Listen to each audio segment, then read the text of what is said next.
The galaxy had never known a being like Seraphine. Her beauty was as timeless as the stars themselves, her powers as vast as the expanse between worlds. But Seraphine's power came with a price. The enchantment that kept her existence perfect bound her to a single fate. She was the vessel for an ancient, mysterious magic, one that had been woven into her very essence by a force unknown even to her. In the silent depths of space, she had lived for centuries, untouched by the ravages of time. Her life was a solitary one, her destiny marked by an invisible, unbreakable thread that connected her to the stars. Until Seraphine first encountered Thorne on the derelict world of Elysium, a planet long forgotten by the civilizations that once flourished there. His ship was a battered old thing, as ragged as the man himself. He had the air of a man who had seen too much and cared for nothing, a rogue star pilot who spent more time in the dark corners of the universe than under the light of a stable sun. She watched him from the shadows, intrigued. Few dared to venture near Elysium. Its crumbling ruins were known to be cursed, haunted by the lost souls of a once great empire. But Thorne didn't seem to care about the legend. He wandered through the broken spires of ancient cities as if they were nothing more than a passing curiosity. Seraphine had always been alone. Her magic, though powerful, kept everyone at a distance. She was untouchable, a goddess in her own right.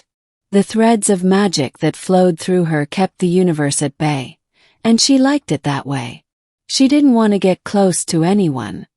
Her heart had been hardened by centuries of solitude, and the fear of losing control over her own fate kept her isolated. But Thorne was different. There was something in his eyes, a defiance, a challenge to the very universe itself. He wasn't afraid of her, and that intrigued her. Most people ran from her magic or tried to manipulate it for their own ends, but Thorne, he simply laughed. It was as if he didn't even notice the power that radiated from her like a visible aura. It wasn't long before their paths crossed. She had been drawn to him, as if the magic itself was pulling her closer. Her enchantment, which had bound her to a certain course for so long, seemed to twist when he was near. For the first time in centuries, Seraphine felt something she had never known: uncertainty. "You're not afraid of me," she said, stepping into his path as he explored a ruined city square. Thorne paused, glancing at her, his lips curling into a half-smile. "Afraid of you? Course not. Why should I be afraid of someone who hasn't tried to kill me yet?" Her eyes narrowed. "I could destroy you in an instant if I wished it." He chuckled softly, his voice low and steady. "I've been to places where death doesn't mean much. It's just a part of the deal. But if you've been alive for centuries, it must get a little boring, right? Always being in control, always being perfect." There it was again, the challenge in his words. He wasn't afraid, nor was he interested in the typical power plays that everyone else tried. Seraphine found herself disarmed, her enchantment faltering just slightly in his presence. She had no idea why, but something about Thorne made her feel vulnerable. "You're strange," she said, her voice softer than usual. Thorne shrugged. "I've been called worse." He studied her for a moment. "So, what is it you do? Why do you live in a place like this?" Seraphine didn't answer immediately. Her existence had been shaped by forces far beyond her control. She had always been the protector of the ancient magic that flowed through her, keeping the universe in balance. But the more she spoke to Thorne, the more she felt the weight of her isolation. The more she wondered if perhaps, just once, she might break free. "I protect something," she said finally. "Something that can never be broken. But it's not just a thing. It's me."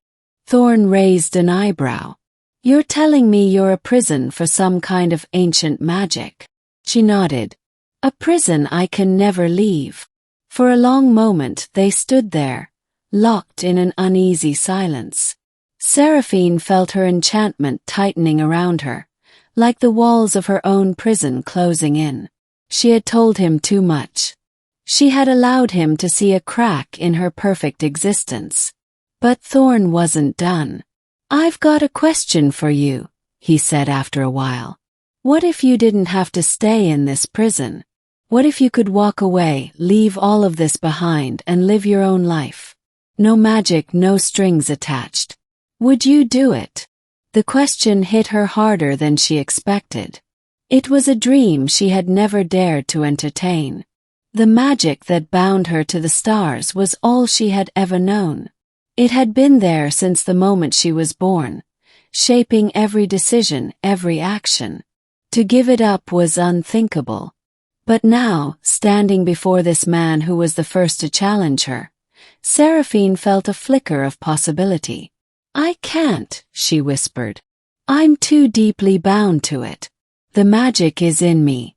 It would kill me if I tried to leave." Thorne's eyes darkened, and he took a step closer. "Then we'll just have to break the enchantment, won't we?" Seraphine blinked, taken aback. "What?" "You heard me," he said, grinning as if he had already won. "I've defied the impossible before. This enchantment, whatever it is, it doesn't have to control you. You can be free. I can help you break it." Her magic flared up in response, defensive and powerful. "You don't know what you're dealing with. If you even try, it will destroy you." Thorne's grin only widened. "Let's find out, shall we?" Before Seraphine could react, Thorne reached out and placed a hand on her arm. The touch was light, almost casual, but it sent a shockwave through her.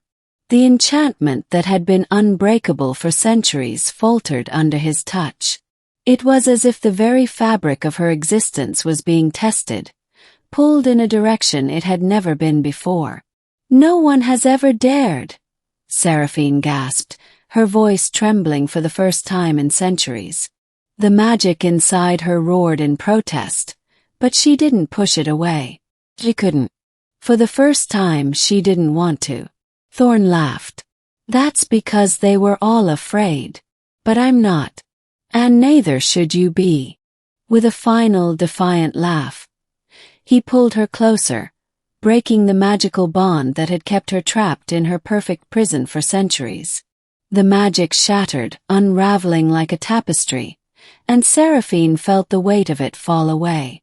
For the first time, she could breathe without the constant pressure of the enchantment. Her life, once defined by the magic that flowed through her, was now hers to control.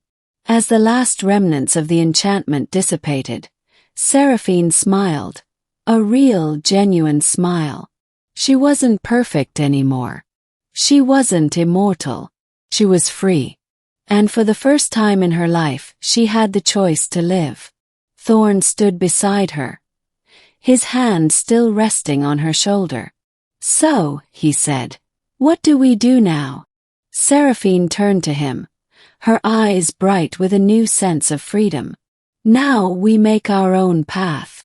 And for the first time in centuries, Seraphine felt alive.